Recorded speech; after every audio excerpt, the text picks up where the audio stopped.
তব কথামৃতম তপ্ত জীবনম কবিভিরিতম কলমশাপহম শ্রবণমঙ্গলম শ্রীমদাততম ব্রবী গিনন্তি যে ভুরিদা জনা। শ্রী শ্রী রামকৃষ্ণ কথামৃত পাঠ। আজকের বিষয় ঠাকুর শ্রীরামকৃষ্ণের সিথি ব্রাহ্ম সমাজে ও বড়বাজারের মারোয়াড়ি ভক্ত মন্দিরে গমন। প্রথম পরিচ্ছেদ। সিথির ব্রাহ্ম সমাজ পুনর্বার দর্শন ও বিজয়কৃষ্ণ প্রভৃতি ব্রাহ্ম ভক্তদিগকে উপদেশ ও তাহাদের সহিত আনন্দ। শ্রীরামকৃষ্ণ সমাধি মন্দিরে।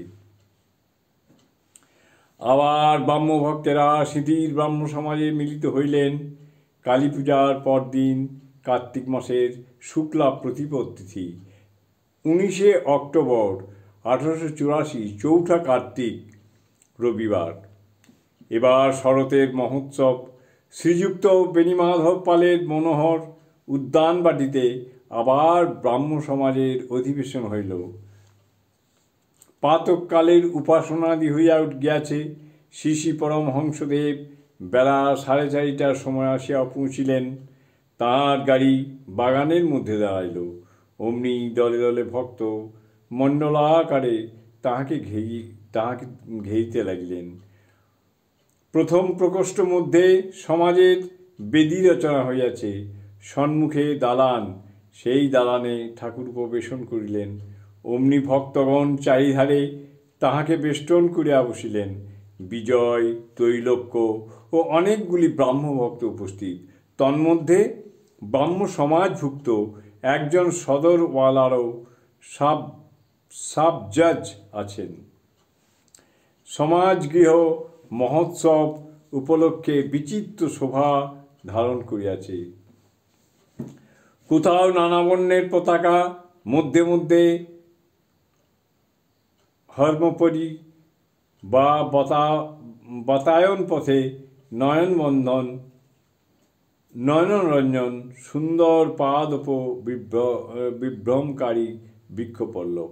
সম্মুখে পূর্বপরিচিত সেই সরোবর স্বচ্ছ সলিল, মধ্যে শরতের সুনীল নভমণ্ডল প্রতিভাসিত হইতেছে।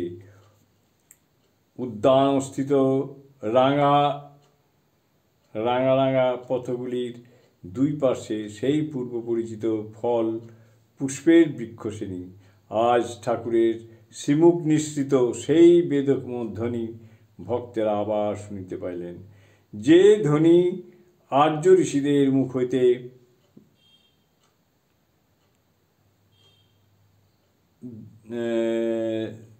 বেদাকারে এককালে বহির্গত হইয়াছিল।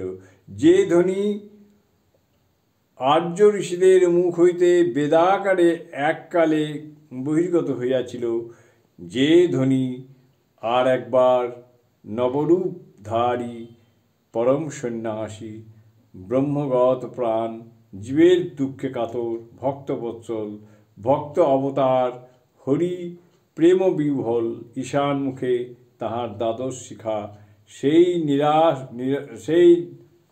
নিরক্ষর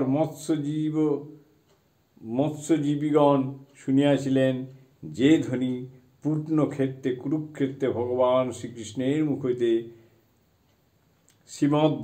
শ্রীমদ্ভাগবত গীতা আকারে এককালে বহির্গত হইয়াছিল। সারথী বেশধারী মানবকার সচ্চিদানন্দগুরু প্রমুখাৎ যে মেঘগম্ভীর ধ্বনি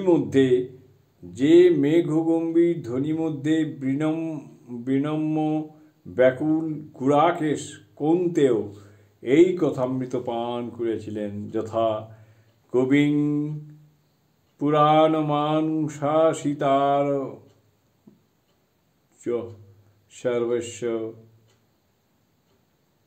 সেই বেদবাণী এখন এখানে কথিত হইল।